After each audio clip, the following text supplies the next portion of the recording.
Hello students, कल के video में हमने न्यूमेरिकल नंबर 12.5 की बात की थी जो हमारा इलेक्ट्रिसिटी चैप्टर से रिलेटेड है 10th क्लास साइंस से। और इसमें हमने पता किया था कि किस तरह से हम किसी भी एक मैटर के वॉल्यूम का टोटल रेजिस्टेंस निकाल सकते हैं। इसी रेजिस्टिविटी को हम स्पेसिफिक रेजिस्टेंस भी कहते हैं और सिंपली रेजिस्टिविटी भी बोल देते हैं। इसकी यूनिट रेजिस्टेंस से अलग आती हैं। That is why this is a different quantity. लेकिन ये है रेजिस्टेंस ही, लेकिन डायमेंशन यहाँ पर चेंज हो जाते हैं। उसके बाद हम बात करते हैं कि किस तरह से हमने इसको फाइंड आउट किया था। हमें नॉर्मल इन्फॉर्मेशन यहाँ पर दी जाएगी, रेजिस्टेंस की वैल्यू दी जाएगी या तो डायरेक्ट, या फिर आपको आई और वी की वैल्यू दे सकते हैं, उससे आप आर निकाल सकते हो। कोई ग्राफ दिया जा सकता है, उससे आप आई और वी के कोरस्पोंडिंग जो रेशियो है उनके सॉल्यूशन से आप आर निकाल सकते हो, वो पुट कर सकते हो। ये डिफरेंट टर्म हो सकती हैं जिसमें आर को दिया जा सकता है आपको, और आपने फाइंड करना होगा कैसे। उसके बाद यहाँ पर जो लेंथ है वो दी जा सकती है आपको, डायरेक्ट भी हो सकती है और लेंथ में यूनिट भी चेंज करनी पड़ सकती है, वो आप देखेंगे इसको। और उसके बाद आपको क्रॉस सेक्शन एरिया के लिए रेजिस्टेंस रेडियस दिया जाएगा in the form of diameter, और डायरेक्ट एरिया भी दिया जा सकता है। तो उसको आप फाइंड करोगे, यूनिट्स को इक्वल करोगे और सभी वैल्यूज को, जो फॉर्मूला होता है rho is equal to R A divide by L. यहाँ पर ध्यान रखना है आपने, ये ए है तो मतलब एरिया फाइंड करना पड़ेगा पहले आपने, बाद में यहाँ पर पुटिंग होगी। तो इस तरह से सॉल्यूशन आप निकाल लोगे। टेम्परेचर में कंफ्यूज नहीं होना है, ये टेम्परेचर ओम्स लॉ से ही आया है। ओम्स लॉ एक टेम्परेचर बेस्ड जो लॉ है, हमने बताया भी था, स्पेसिफिक बताया था कि after a temperature Ohm's law follow नहीं होता, इसलिए टेम्परेचर को मैनेज करना या फिर मेंशन करना नेसेसरी हो जाता है हर एक न्यूमेरिकल में। तो यहाँ पर इसलिए ये टेम्परेचर दिया गया है और बाकी कोई यूज नहीं है इसका।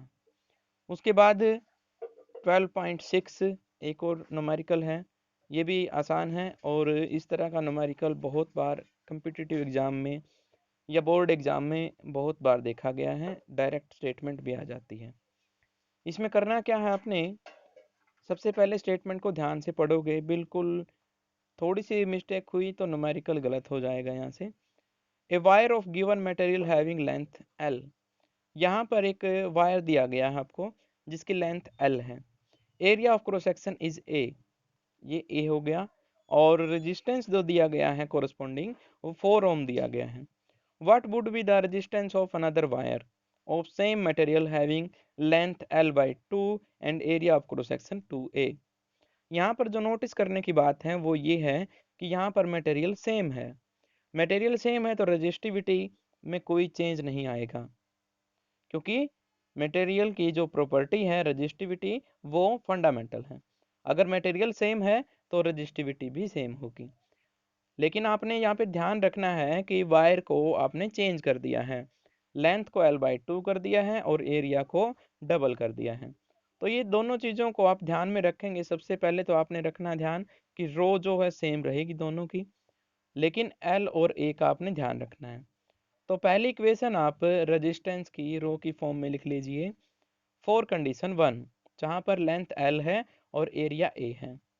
तो इक्वेशन नंबर यहाँ पर 1 लिखी गई है, R1 से रिप्रेजेंटेड है। R1 बन जाएगा रो L डिवाइड बाई A, और इसकी वैल्यू 4 ओम दी गई है।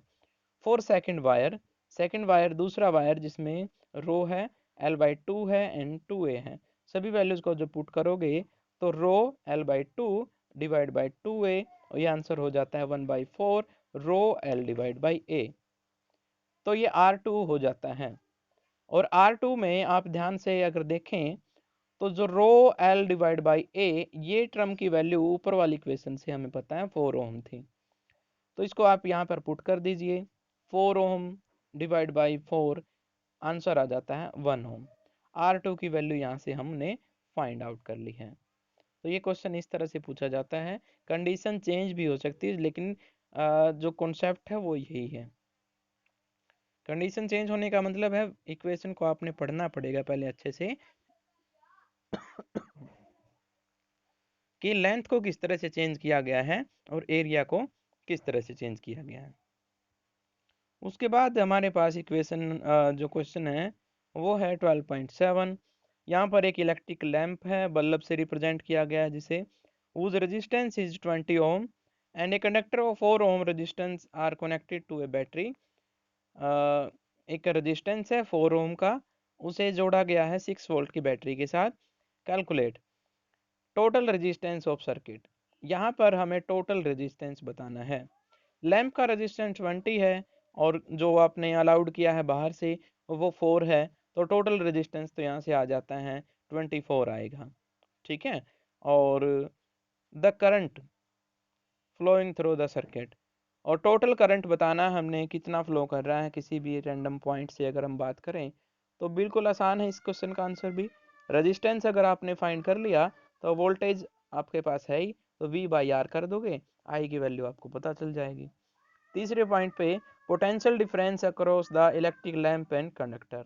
पोटेंशियल डिफरेंस बताना है किसके across, electric lamp and conductor के। तो देखते हैं ये कैसे डील करता है इसको। पहले वाले जो क्वेश्चन है 2 पार्ट, वो तो बिल्कुल इजी है, हमने यहाँ पर मेंशन कर दिया था, जैसे कि वही आंसर है। R1 और R2 को यहाँ पर क्या किया गया है, सम किया गया है। 24 यहाँ पर आंसर आ जाता है।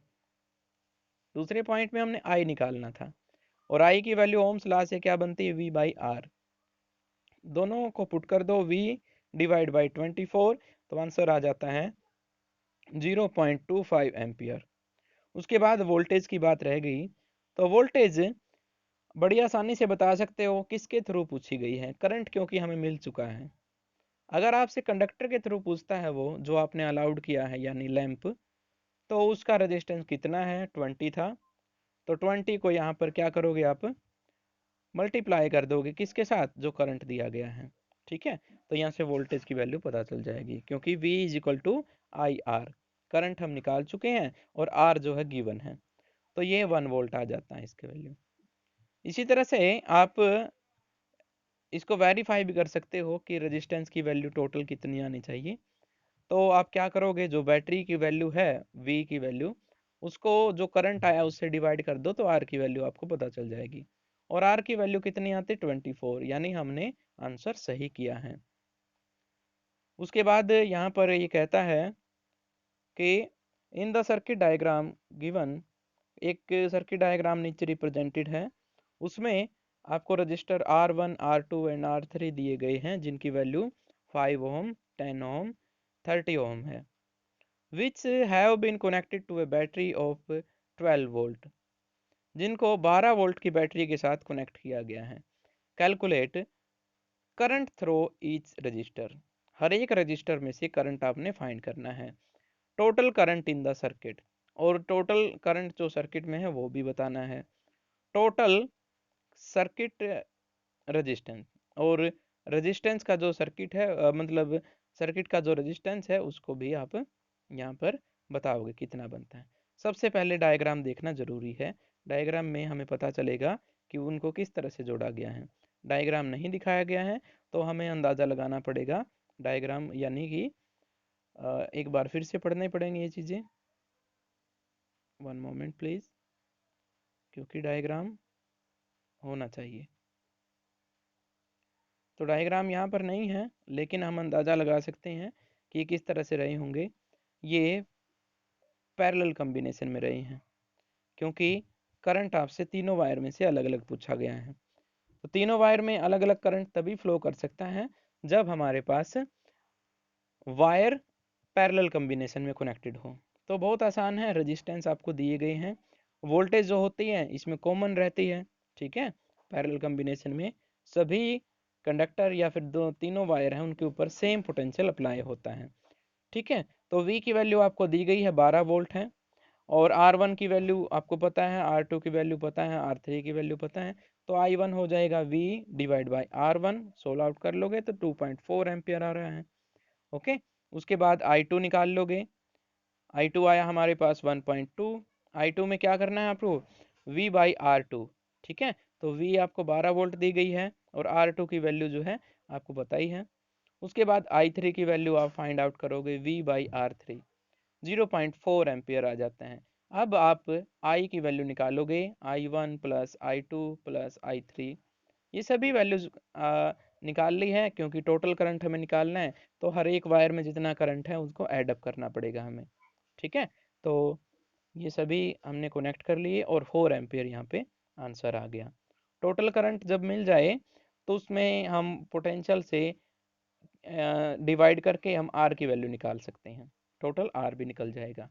ठीक है, और दूसरा तरीका भी है टोटल आर निकालने का कि जितने भी आपको रेजिस्टेंस दिए गए हैं पैरेलल में कनेक्टेड हैं, तो पैरेलल कॉम्बिनेशन में इस तरह से हम सॉल्यूशन करते हैं उसका, ये यहाँ पर दिखाया गया है जैसे, तो ये ऐसे निकाल सकते हो। और अगर यह मेथड आपको समझ में नहीं आता तो आप क्या करोगे, टोटल वोल्टेज आपको दी गई है 12 वोल्ट, उसको आप टोटल करंट से डिवाइड कर दोगे 4 से, आंसर हमारे पास 3 एम वो ओम आएगा।